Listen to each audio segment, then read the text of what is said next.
Bonjour jeunes gens. Aujourd'hui, nous ouvrons le dernier chapitre de notre programme de seconde.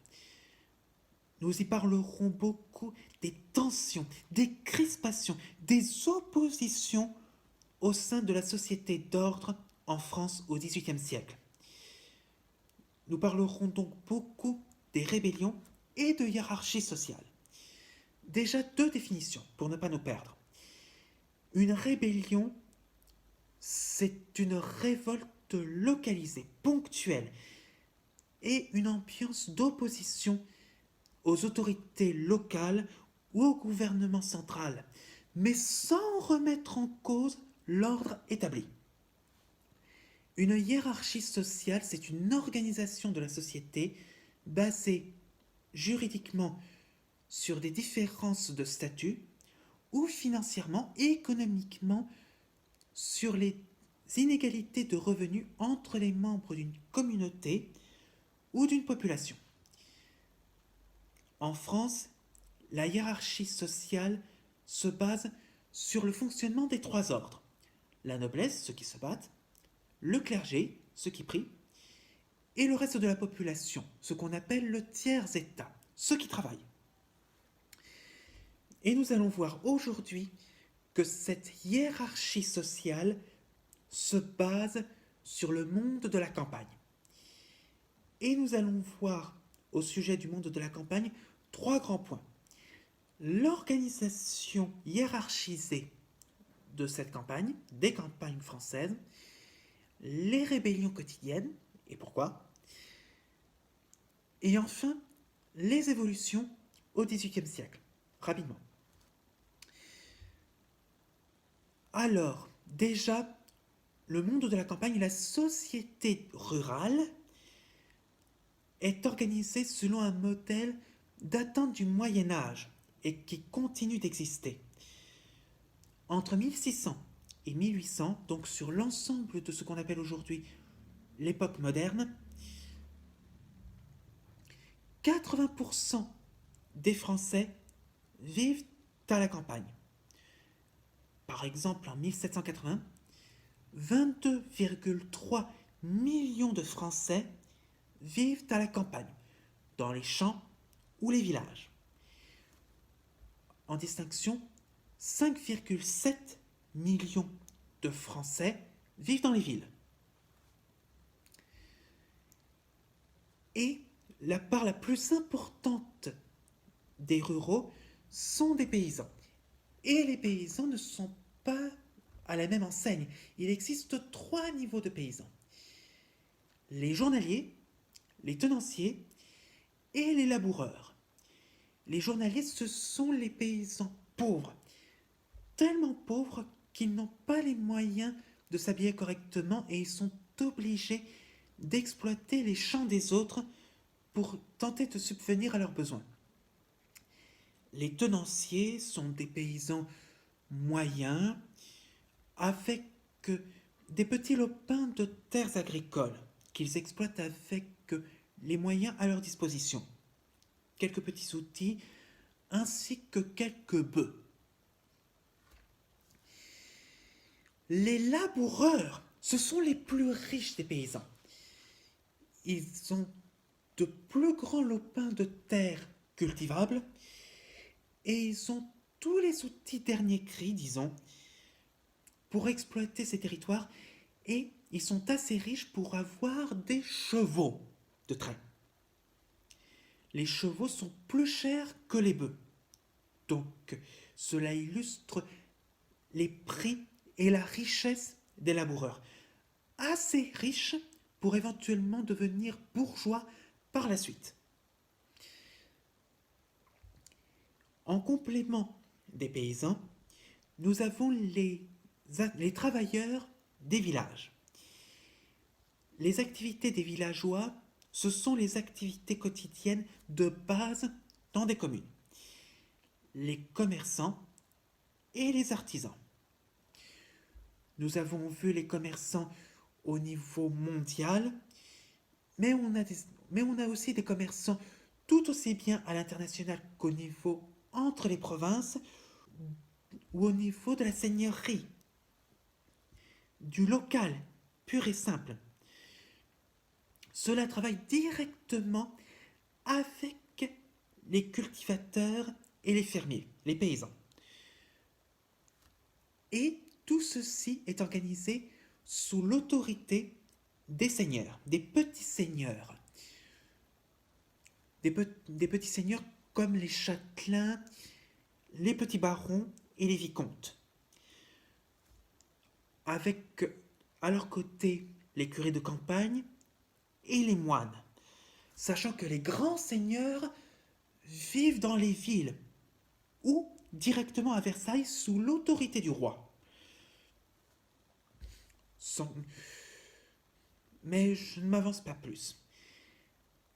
Et ces seigneurs appliquent quelque chose qui remonte à l'époque féodale. La seigneurie féodale est donc l'encadrement seigneurial. Vous l'avez certainement vu au collège,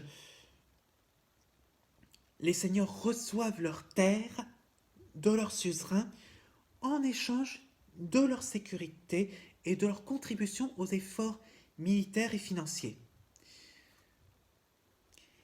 Et la seigneurie se répartit au niveau territorial de cette manière-là. Une partie devient le domaine privé du seigneur, cela s'appelle la réserve.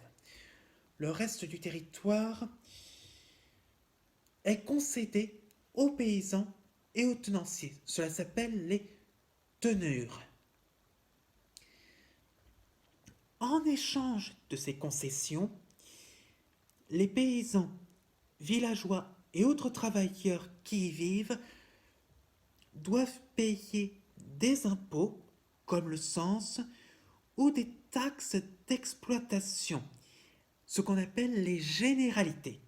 Ces généralités peuvent être pour le four, le moulin, le pressoir à vin, sans compter que le Seigneur rend la justice dans ces domaines. Mais tout ceci est chapeauté directement par l'encadrement royal, du fait que la féodalité a été largement vidée de sa substance, du fait qu'au XVIIe et au XVIIIe siècle, le royaume se confond totalement avec le domaine royal. Au XVIIe siècle, le roi ordonne l'augmentation des impôts et taxes. Et il multiplie les impôts. On a le 10e, par exemple.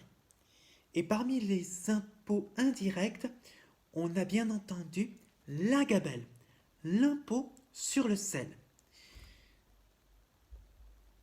Et pour que ces impôts puissent bien entrer dans les caisses du royaume, il est nécessaire pour le roi de renforcer le réseau des commissaires et des traitants. Les traitants, ce sont les officiers royaux chargés de récolter les impôts.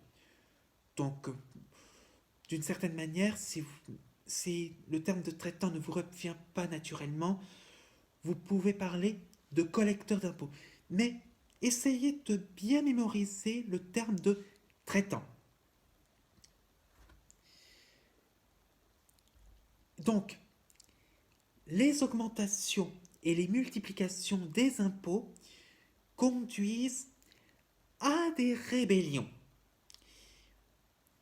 Et les rébellions sont monnaie courante dans les campagnes, moins au XVIIIe qu'au XVIIe siècle. Au XVIIe siècle, on connaissait une multitude de rébellions et qui étaient largement suivies par de nombreux participants. Et c'était long. Au XVIIIe siècle, on avait plutôt des escarmouches, quelques petites révoltes locales, bien ponctuelles, très courtes, donc très peu de temps, et avec quelques participations. Prenons un exemple, les croquants du Périgord. Les causes les plus courantes sont les augmentations des impôts directs, comme la taille, ou les taxes, les impôts indirects, comme la gabelle, l'impôt sur le sel, ou l'impôt sur le blé, sur le vin. Les collecteurs d'impôts, comme les traitants, sont pris pour cible et attaqués, ce qui fait qu'ils sont obligés de prendre la fuite. Et au fur et à mesure que la révolte des croquants dure et se propage, se répand dans l'ensemble du Périgord et s'organise, ce qui provoque des troubles dans le Périgord, des troubles à l'ordre public. Le roi ordonne donc à ses troupes de réprimer cette rébellion. Et quelque temps plus tard, il décide d'accorder sa grâce aux participants, du fait qu'ils ne remettaient pas en cause l'ordre établi. Il ne s'agissait pas de mettre fin à l'organisation de la monarchie. Il s'agissait surtout de protester contre l'augmentation des impôts et contre la pression exercée par l'encadrement seigneurial ou royal, sachant que cet encadrement aboutissait, d'une manière ou d'une autre, à la perte, selon les paysans, des us et coutumes. Sans compter qu'à cette époque-là, il y avait des risques de mauvaises récoltes qui dépendaient des aléas du temps. Si jamais, à un moment donné, à une année donnée, les récoltes étaient mauvaises, notamment pour le blé, les prix du pain et du vin augmentaient considérablement l'année suivante, ce qui aboutit à des colères de subsistance. La colère de subsistance, ça signifie que les paysans expriment leur colère parce qu'ils meurent de faim. Ce genre de situation se raréfie au XVIIIe siècle parce qu'il existe une certaine amélioration des conditions au XVIIIe siècle. Déjà, au niveau démographique, tout est en train d'évoluer. On passe de 20 millions de Français en 1600 à 2 millions de plus en 1700 et à 28 millions en 1789.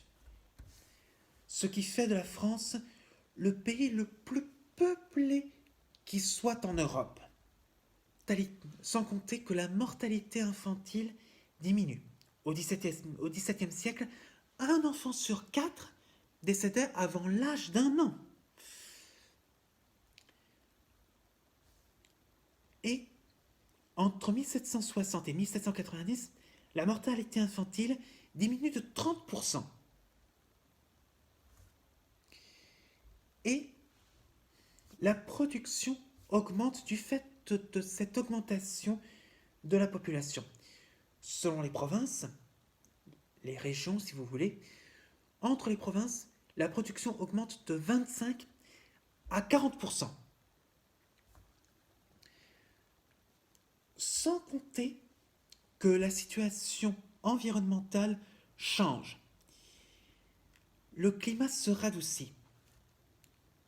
Juste durant une bonne partie du XVIIe siècle, les récoltes souffraient énormément des gels durant l'année, durant les années et les temps d'hiver. Au XVIIIe siècle, le climat se radoucit, les récoltes se portent mieux, et donc la production augmente.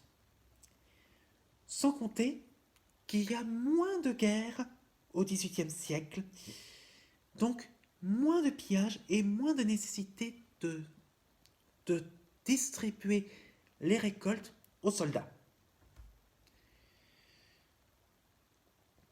Et l'organisation économique évolue aussi.